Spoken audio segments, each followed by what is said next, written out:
welcome to Earth 2 Comic Cast, where superheroes exist in comic book talk. And comic book talk is the norm. It's your host, Mo Crosby. This is a very interesting podcast. This is the most interesting podcast I think I'm ever going to do. But this is another episode of Earth 2 Presents This Week in Comics. And if you have been following This Week in Comics, especially for the month of February, you know we've been interviewing African-American comic book creators. That is a mouthful. I never understood how much that was.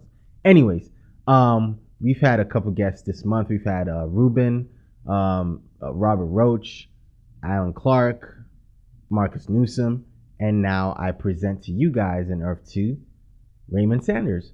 Raymond Sanders is a comic book creator who also created his own line of comics, who's also worked with Ruben. So I am interested to present to you Raymond, and you know what? I'm sorry. Raymond, can you just go ahead and tell the people who you are and what you've done, and cuss me out for almost calling you Ruben, if you want to. It's okay. I'm Raymond Sanders. I'm the creator of Fantasy Art Comics and the character Fierce. I've been doing this since 2008, and I met Ruben about 6 years ago at a convention in Atlanta called the Onyx Con. Yes. He had an idea for his Flag Patrol team, and I liked it, and we kind of joined forces and just started creating books together. And right now we still help each other out. Like, he'll hook us up with a colorist, we'll find artists for him, and anytime we see talent out there, like, we're texting each other and emailing each other about it. That's awesome. And so about your comic book Fierce and about the character, you want to go ahead and give us like a brief rundown on who he is and what the book is about? Yes, Fierce is the story of two characters. It starts with Crimson Stalker. He's been fighting crime for over 25 years.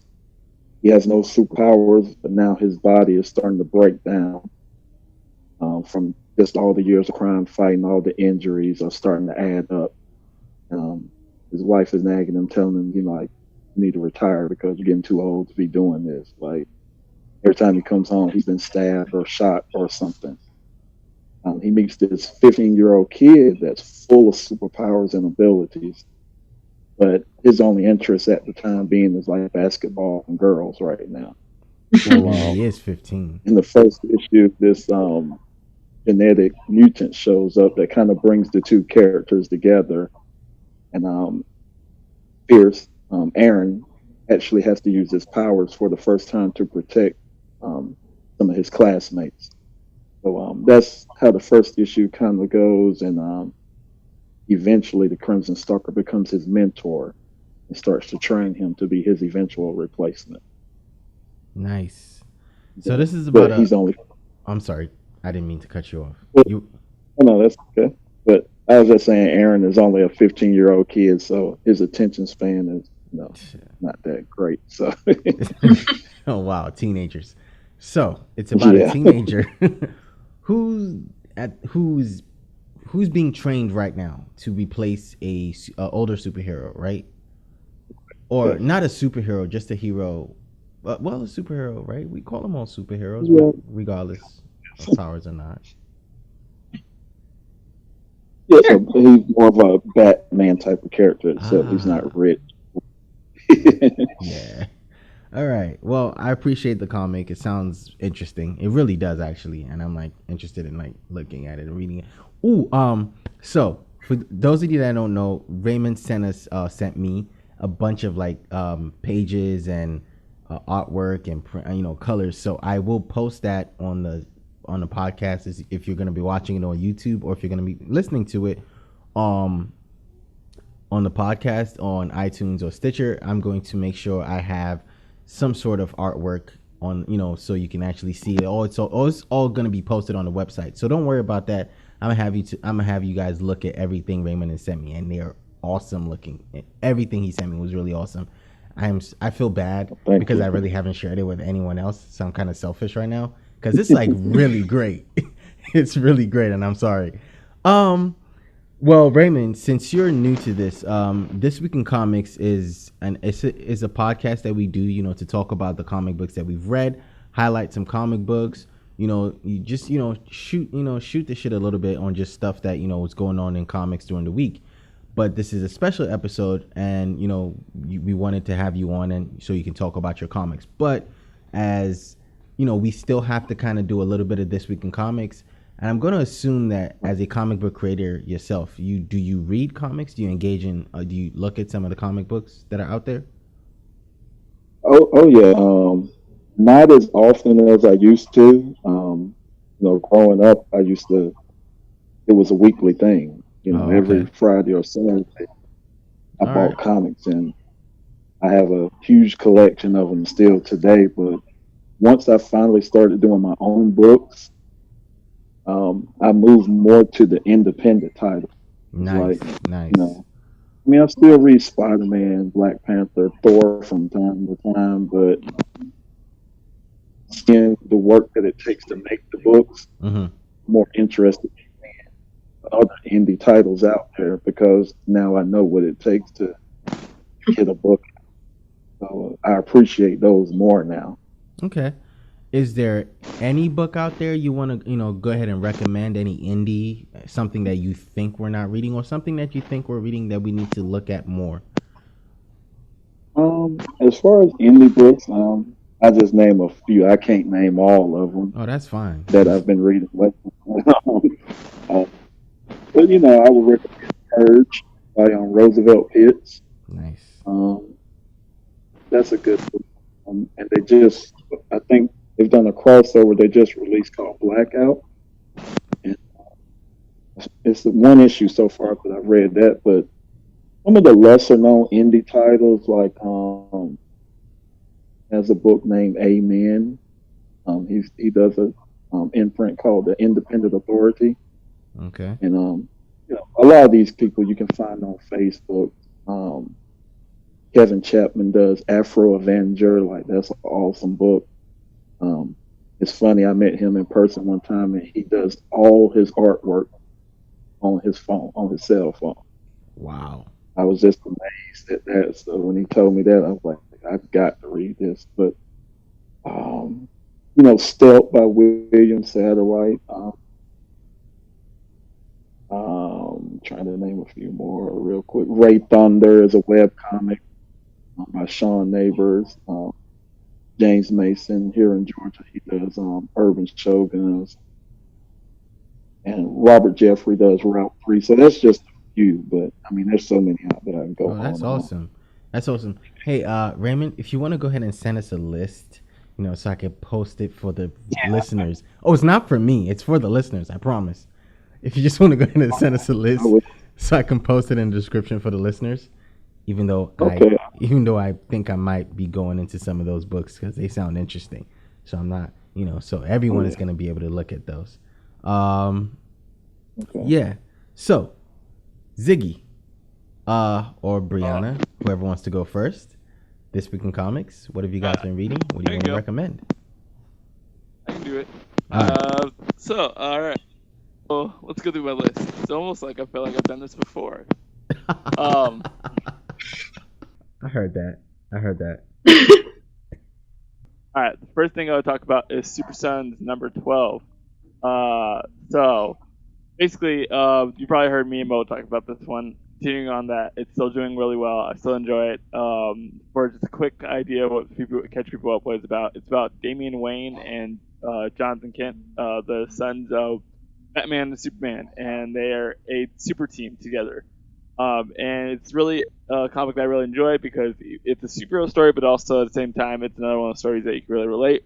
It's about basically two kids who are coming from different backgrounds, but their friendship, kind of getting to know each other, allows them to kind of see what's different and what's the same about them. In this newest issue, it's just quick as Talia al Ghul comes back to basically try to get Damien to help her with something. I just like it. It's a super story, but if you, for me growing up, my parents are divorced, so it's also something interesting is when you have meeting, when you have friends who have parents who are separate, or if you are a kid who has parents separate, they're always the experience of your friends meeting that other parent that's not around, if you stay predominantly with one of them. is always a kind of unique experience because you guys have how they see your parent, how you see your parent, and how your parent sees you, and how your friend sees you. It creates this all weird and interesting dynamic. So it's cool to see it explored through a superhero story. So that's the first one. The other one is Doctor Strange Damnation. Donny Cates' rise continues of this year and last year continues to be good. He's been writing for Marvel well out there, like kind of like to big supernatural magical stories, and they continue. He's gonna do really well with this one. Basically, he's been writing Doctor Strange for the last few issues. And Doctor Strange basically lost the title of Sorcerer Supreme, and now he's back. His first big act as being Sorcerer Supreme is he's trying to make things right, doing what a superhero it is. And if you were reading from the Secret Empire storyline, Las Vegas basically got completely destroyed. And basically from that is a lot of people's lives were lost and the whole city was lost. And Doctor Strange trying to do something good for be simple again, brings back all Las Vegas. Now, here's the problem though: is bringing back that big like a whole city and people who are lost in it. That's a cost. A cost that even he doesn't know. And basically, it is now hell on earth. Mephisto has has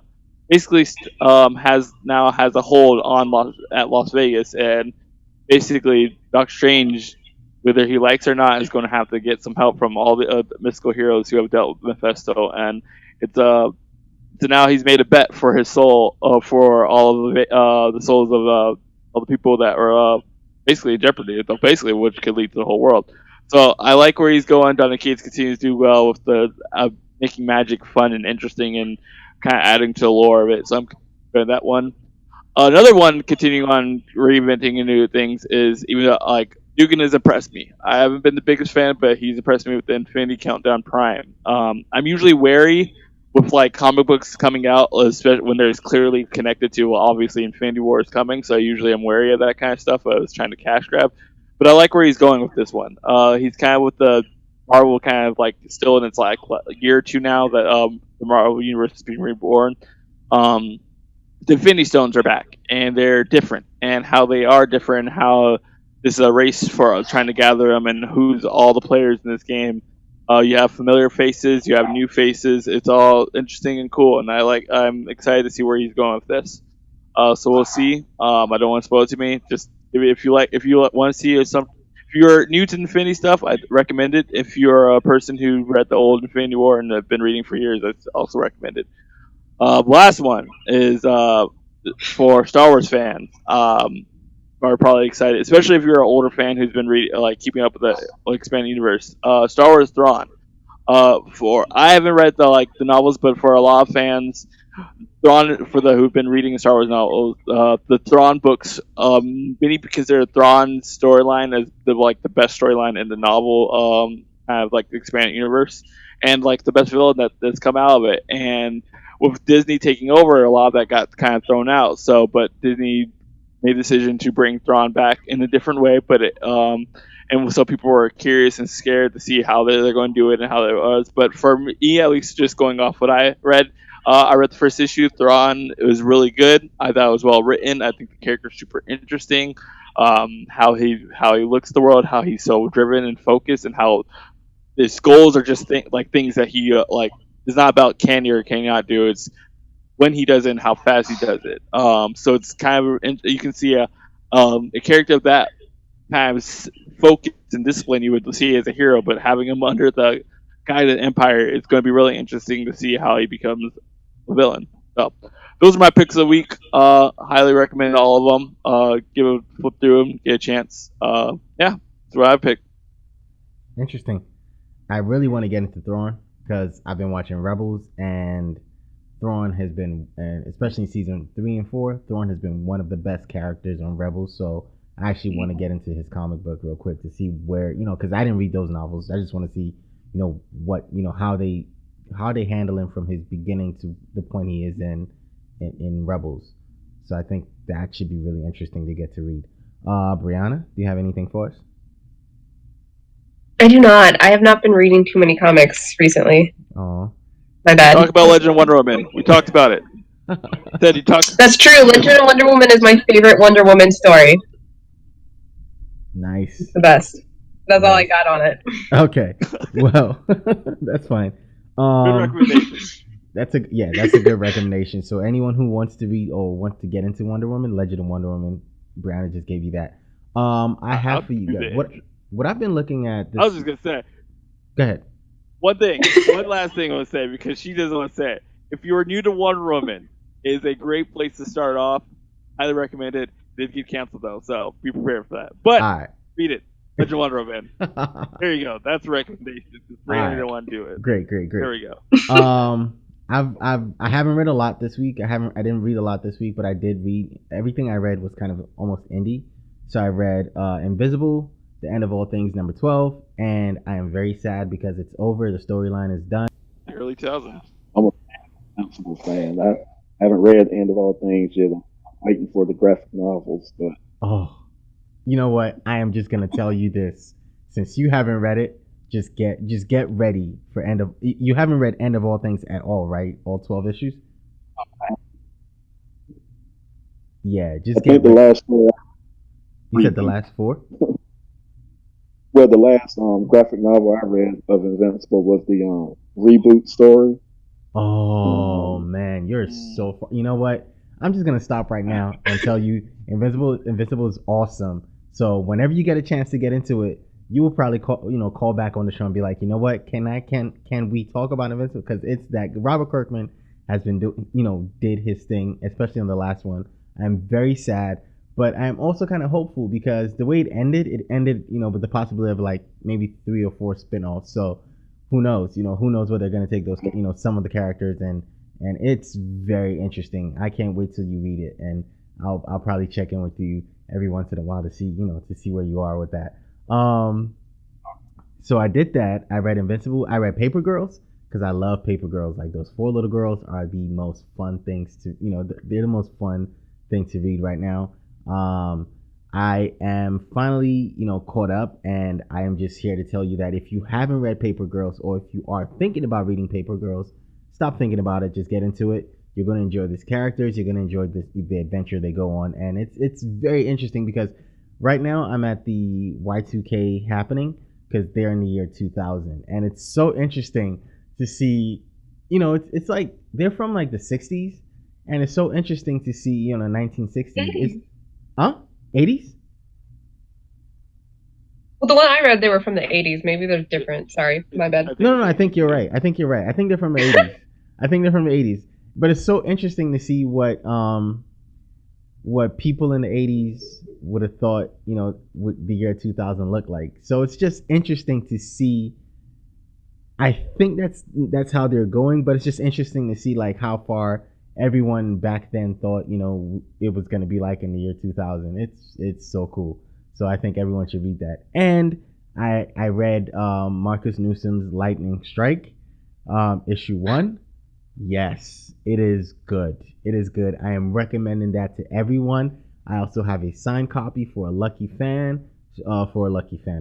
listener. So, I mean, I can't wait, for everyone to get into it. And I'm going to do a review for the book because I really, really enjoyed it. I'm going to do a review for every of the books that every of the authors that or creators that we've had on the show. So Showcase? Yes. Thank you. Oh my God, I'm struggling with English today. Anyways, so Robert, we're about to get into the interview part of the show. Raymond. And I hope you're ready. Because these questions are tough. Yeah. All right, let's go. Okay. So I have the first question, but when did you first decide that you wanted to create your own comics as a career? Around 5 years old, I was drawing a bunch of Spider-Man pictures and stuff like that. And I got to the point where I said, you know what, it would be cool if I did a few characters that looked like me.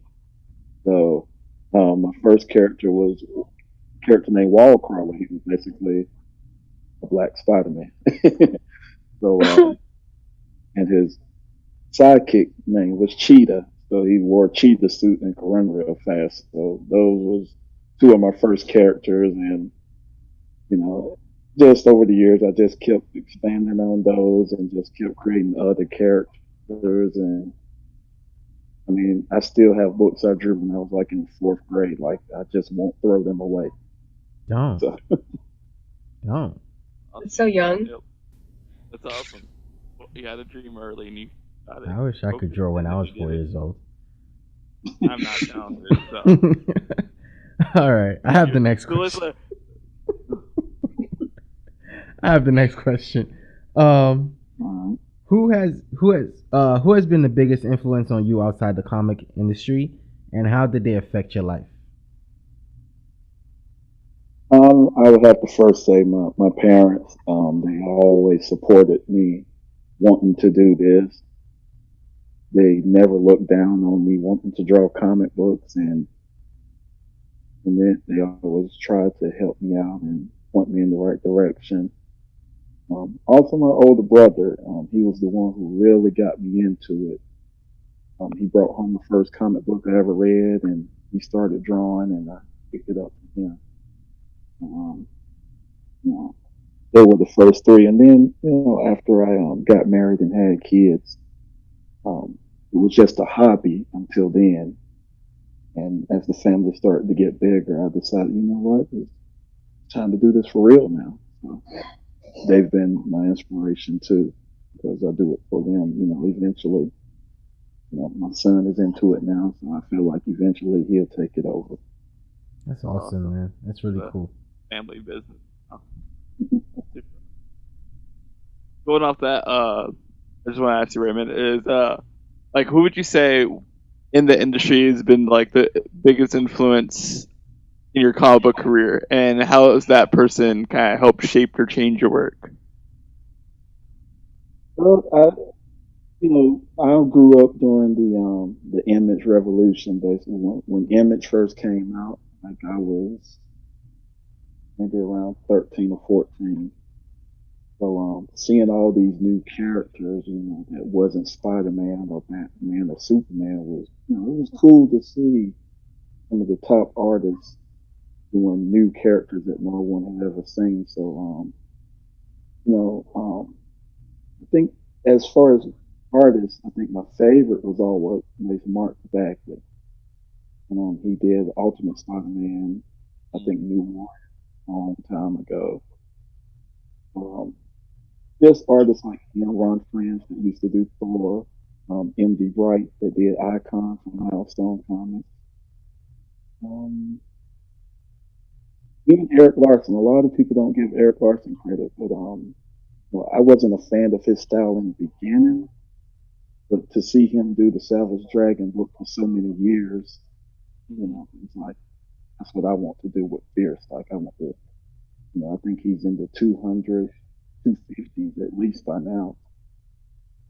And I mean, and he's still going, so that's my goal. Yep. Wow.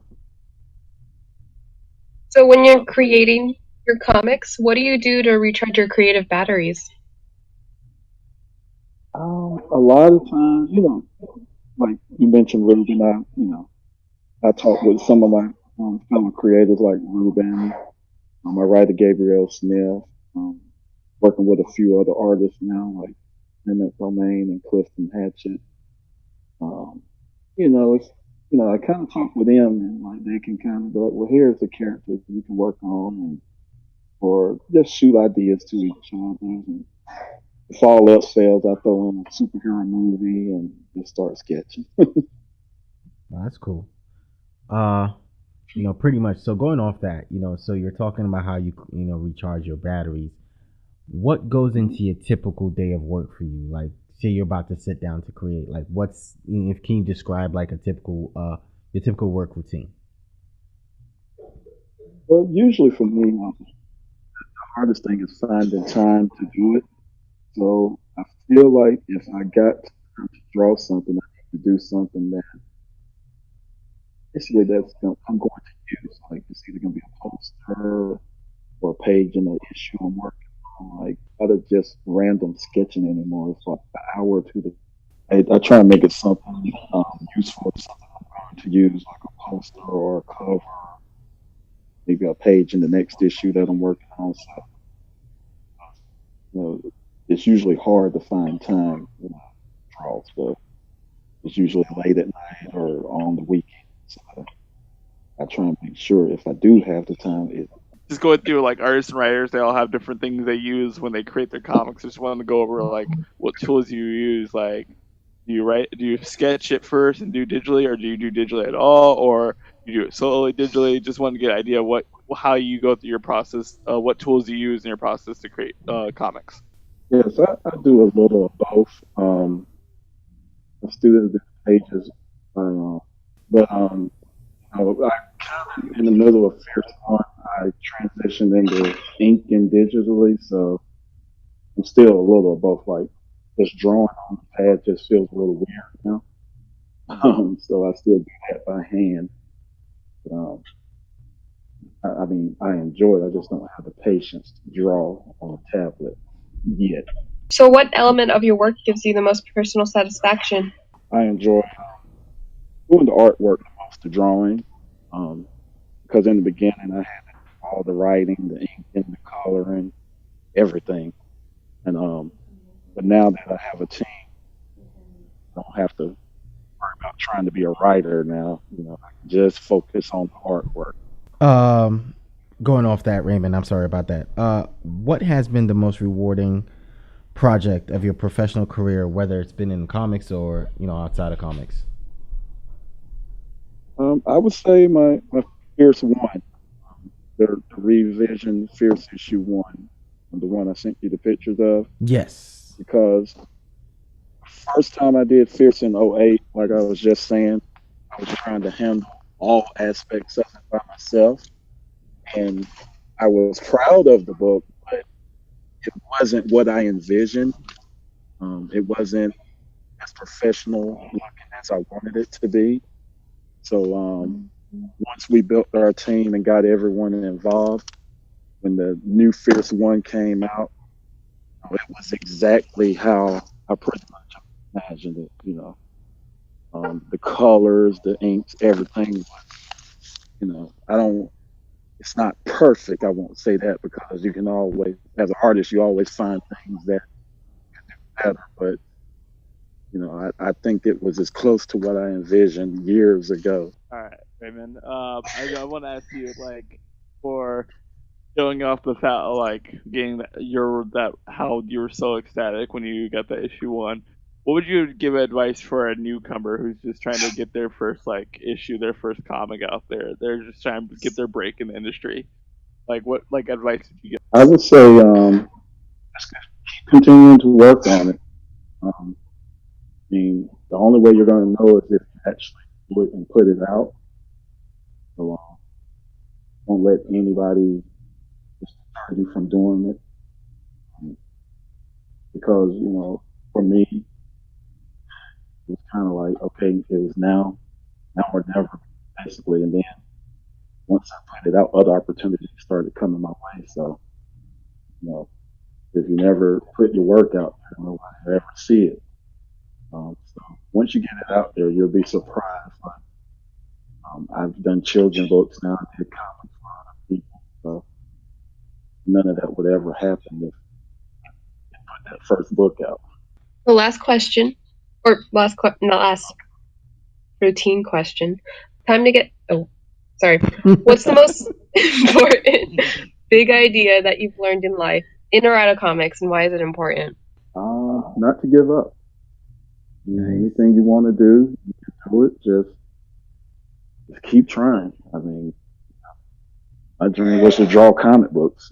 Some people say, "Well, that don't be crazy." Like, that's your dream. But I'm like, yeah, that's what I want to do. So I did it, and I continue to do it until physically unable to do it anymore. That's awesome. That's really cool. See, you got another question?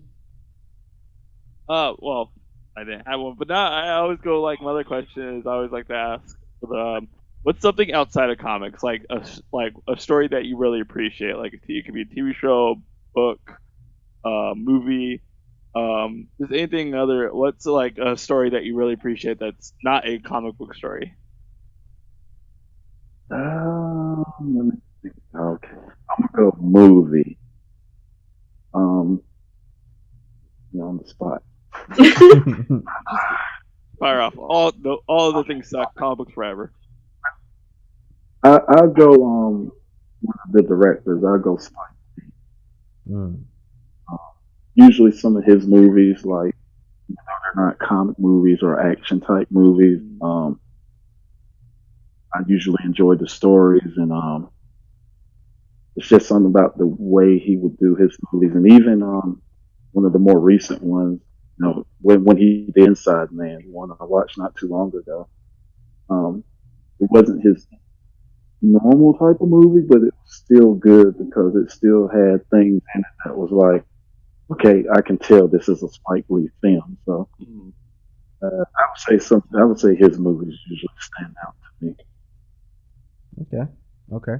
He definitely is a name we all recognize, and he's done unique and different things, and something I think we all can appreciate, like being something different. Right. Oh yeah. If nobody has any, I have one last question real quick. Okay.